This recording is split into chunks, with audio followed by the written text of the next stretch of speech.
So just while I'm at it, I'm just going to tell you a little bit about the world that I live in, which is all about young people.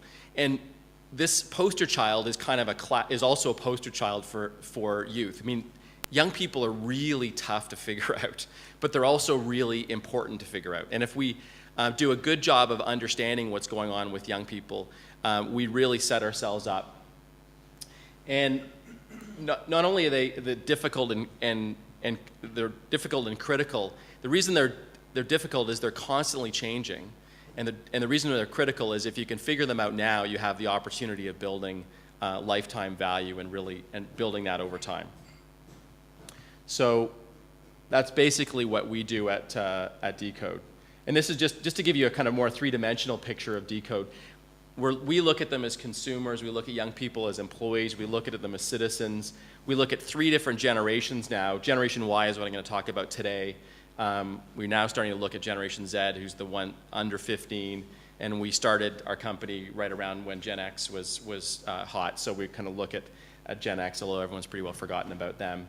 And then we look at life stages as well. I'm going to talk to you some more about that. And then how do you attract, engage, and retain young people? That's basically the work of Decode.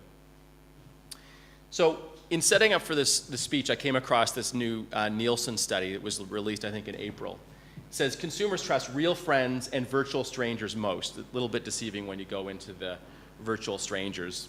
Turned out that was only 1 percentage point more than websites and a whole range of other things, but we can talk about that in the Q&A if you want. What I found interesting is when the headline was they trust real friends most. When I went into the text of this particular study, it turns out real friends are just people that you know. So it comes back to the question is, what are real friends exactly? How do we understand what real friends are? So that got us going into kind of building and we've now launched an initiative at Decode, in a sense, decoding friends. That seems to be one of the critical features of certainly social media and social networking is all around friends and how do we build relationships with friends and how do we strengthen those relationships and use technology, use applications to build throughout those friends networks. So we've now built this. We've gone into some of the research. I'm not going to get into this. Some of you probably know it better than I do, but there's all kinds of terms out there as far as strong ties and weak ties, social capital, bonding capital, connectors, mavens. There's a bunch of people who write about this and who research it. Some of them have spent their life doing it, so I'm not going to try to challenge or go into anywhere the detail of these academics and storytellers. But there's a little bit of a background here, and I want to get into now some real I guess a little bit of theory, but some real numbers as far as what we're finding out about friends and young people. So when we talk about friends, there's 2 areas I want to look at. One is around quality of friends, and the other one is around quantity of friends. And that's something that we need to kind of better understand. And I look at 2 different areas. One is how your life stage actually affects the number of friends you've got and the quality of friends you have, and how your generation affects that. So generations, let's just figure out what generations are. Who is in Generation Y? So 15 to 30 years old. Just put up your hand. You guys feel energetic? Why don't we get Generation Y? Just jump up for a second. Let's get Generation Y all over on that side of the room. Can we do that? Just get up and switch seats. And so, that's good timing. This is exactly what I needed in this interlude. So, and if you're in Gen X, I want you to sit right in this side. Anyone over 45 who wants to admit it? You two over outside, actually, just outside. No. So make some room for the Gen Y. They're always trying to get in, and we want to make some room for them. So just grab a seat over there, and we'll keep coming back to you. Now, the reason the generations are important is not based on when you're born.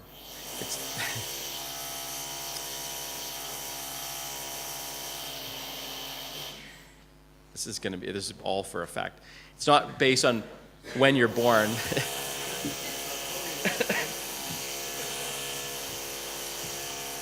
Does anyone want to guess? It's actually about your formative experience. and you have a collective formative experience.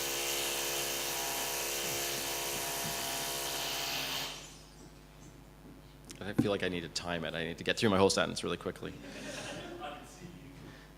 So formative experiences, the really important formative experiences, the way in which you grew up in your family, that's a huge formative experience. The way you go through the education system, another critical formative experience. The global events that impact your life when you're in your formative years, that sets up who you are as a generation. And finally, the technology that you have when you're growing up. So Gen Y, do you remember a time before Google? Not really, maybe just a little bit. Certainly the idea of having a personal computer is not something that you haven't been without a personal computer, likely, and your peers haven't. When you go to Generation X, the personal computer just entered in when they were in their formative years, and you go to baby boom, and that's when kind of color television and global television access started to come in. So every generation has their own formative technology, and social media in a way is one of the formative technologies of Gen Y. So we need to keep an eye on what's going on within this group to see how big a technology it's going to be. Mobile telephony, obviously a huge one for Generation Y, and you can see that now pervasive amongst that generation, and far more so than when we look at other generations. Life stages is really important because it's always been there. We've always been, humans develop in certain stages. That's something that we're familiar with. And if you've taken psychology, you've looked into life stages and life transitions. And we're all familiar with it. I won't make everyone turn around, change seats again, but just hands up if you've got kids. Just put your hands up if you've got kids. Okay. So, and hands up if you're just if you got in a couple relationship without kids. A couple of you. And then hands up if you're single. This is the social networking part. Okay. So there's a lot of different life stages. When we look at Generation Y, all three of those life stages exist within the generation. So there are actually students, we've got young singles, we've got young couples, and we have young families. And they're all part of the same generation, which means if you want to do a little bit more detailed view of generations, you need to look at the life stages and how that will impact things over time.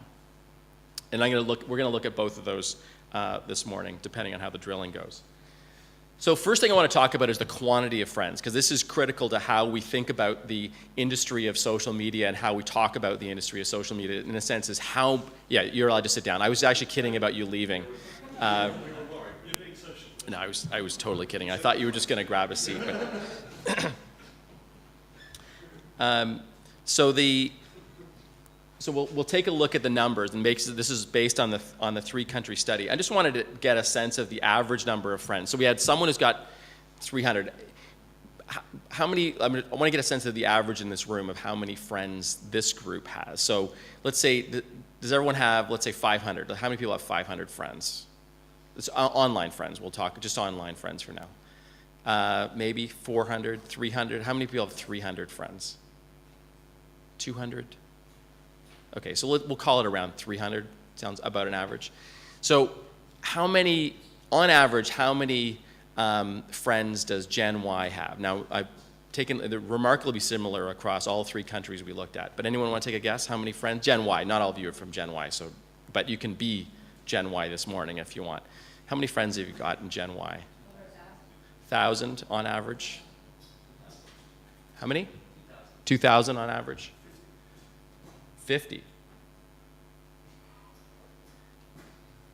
2,050, that's quite a variation. Let's see what we've got. A blank screen and drilling. Okay, on average, the number of friends Gen Y has in these 3 countries is 43.